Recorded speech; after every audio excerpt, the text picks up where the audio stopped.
Hi welcome to Priya most favourites. నా channel first time చూస్తున్నట్లయితే subscribe చేయండి, షేర్ చేయండి, లైక్ చేయండి. నేను ఇవాళ అయితే కొత్త రకం కూరతో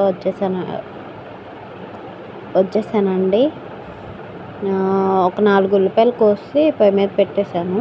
అవి వేగుతూ ఉన్నాయి. ఈలోపు రొయ్యలు తీసుకొని క్లీన్ చేసాను.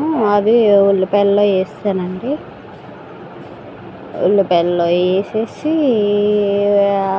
మిశ్రమాన్ని కూడా కొద్దిగా తిప్పేశాను.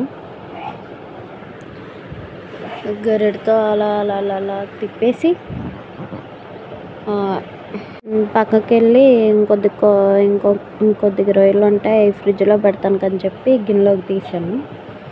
ఈలోపు ఇది కొద్దిగా మగ్గుతున్నట్టుందని చెప్పి మళ్ళీ వచ్చి చూసి కొద్దిగా సాల్ట్ వేసాను. సాల్ట్ వేస్తే అందులో ఉన్న వాటర్ మొత్తం బయటకు వచ్చేస్తుంది కదా, అందుకని చెప్పి సాల్ట్ వేసి కొద్దిగా తిప్పానండి. ఈలోపు నా అన్నం కూడా పొంగొచ్చేసింది. అన్నం చూస్తున్నాను. ఇంకా ఈ మిశ్రమాన్ని తిప్పాను. అలా మగ్గుతూ ఉంటుందని చెప్పి చూశాను. ఇంకా మగ్గినాక కొద్దిగా అల్లం వేసానండి. 1.5 స్పూన్ అల్లం వేసాను. అల్లం వేసి అల్లం కూడా తిప్పేశాను. అల్లం కూడా మగ్గాలి కదా, వేగాలి, మగ్గడం కాదు, వేగాలి. ఇంకా అందుకని చెప్పి పొయ్యి మీద పెట్టేసి అల్లం వేగేదాకా వెయిట్ చేశాను. ఇంకా టమాటాలు వేసాను. అల్లం వాటర్ కూడా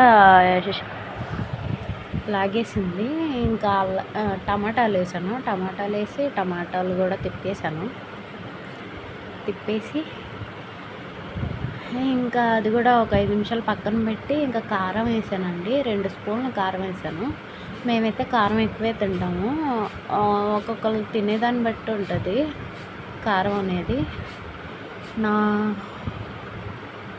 నేనైతే ఇలా తింటాను. కారం కూడా ఫ్రై అవ్వడానికి ఒక పావుగంట పడుతుంది. ఒక పావుగంట ఆగినాక తిప్పి కొద్దిగా నీళ్ళు పోసుకోవాలి. అంటే మళ్ళీ రొయ్య ముక్క ఉడకాలి కదండి, అందుకని చెప్పి నీళ్ళు చూసుకుని పోసుకోవాలి.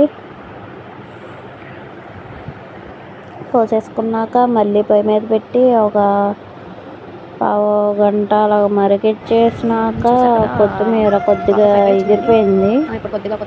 కొత్తిమీర వేసి మళ్ళీ తిప్పాను.